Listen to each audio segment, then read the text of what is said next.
Hello everyone, I'm Becky Goldsmith and I'm standing in front of Birds in Toyland, which is maybe one of the cutest Christmas quilts I've ever made.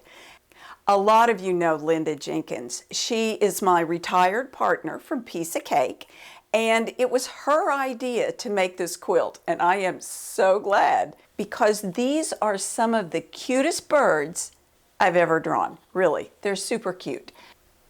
In the class, I'll be teaching you how to do wool hand applique and needle turn hand applique. In the quilt that you make, you can do all wool or all needle turn or any combination of the two. If it's in this quilt, it's covered in the class. And that's just the applique. There's also embellishments because this is such a fun quilt to embellish. These blocks are happy and festive. They make you smile when you're making them. They make you happy when the quilt comes together. They give you joy as you add embellishments. And you know what else?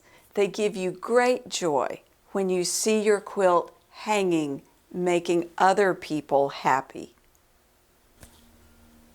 I look forward to seeing you in class, where we will take many happy stitches together.